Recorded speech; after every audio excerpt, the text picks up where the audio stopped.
تو اللہ تعالیٰ نے پھر فرمایا وَمَن يَتَّقِ اللَّهَ يَجْعَل لَّهُ مِنْ أَمْرِهِ يُسْرًا، جو اللہ سے ڈریں گے اور دین پر قائم رہیں گے، يَجْعَل لَّهُ مِنْ أَمْرِهِ يُسْرًا، اللہ ان کے کاموں میں آسانی پیدا کر دے گا، یہ مشکل جو ہے دور ہو جائے گی۔ اس کے بعد پھر یہی بات آ گئی، اللہ تعالیٰ نے پھر یہ بات دہرائی سَيَجْعَلُ اللَّهُ بَعْدَ عُسْرٍ يُسْرًا، یہاں تنگیاں بھی آتی ہیں، یہ دور بدلتے رہتے ہیں، مگر ساتھ آسانی۔ عرب علماء امت نے کیسا نقطہ نکالا کہ ہم جب سورہ علم نشرہ پڑھتے ہیں، جو انعام ہی حضور کو بیان کیا، ہم نے یہ بھی کیا، اب اس میں کیا آتا؟ فَإِنَّ مَعَ الْعُسْرِ يُسْرًا، إِنَّ مَعَ الْعُسْرِ يُسْرًا، دو مرتبہ اس آیت کو دہرایا۔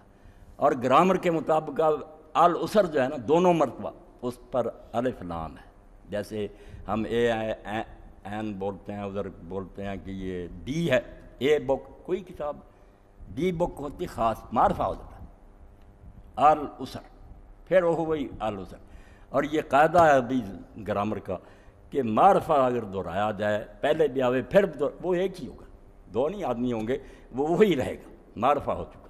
اس لیے فرمایا مشکل ایک ہی ہے پہلی آیت میں، پھر بھی مشکلیں نہیں زیادہ، مگر یسرن کو نکرہ رکھا، دو زبریں تنوین، تاکہ جنرل رہے بات۔ فرمایا مشکلیں بہت تھوڑی ہیں، آسانیاں اس کے ساتھ بہت زیادہ۔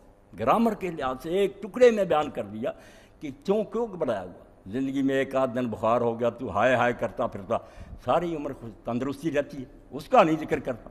فَإِنَّ مَعَ الْعُسْرِ يُسْرًا، مطمئن ہو جا، تنگی ایک ہی ہے، خوشحالیاں اس کے ساتھ بہت ہیں۔ پھر اِنَّ مَعَ الْعُسْرِ يُسْرًا، اور اِنَّا کے ساتھ ہے، اِنَّا تاکید کے لیے کہ ضرور بضرور سمجھ، پکا ایمان اور یقین رکھ۔ تو بات ہوگی تھوڑی بہت، مگر کچھ بھی بیان نہیں ہو سکا۔ یقین جانے اللہ، اس کی صفات،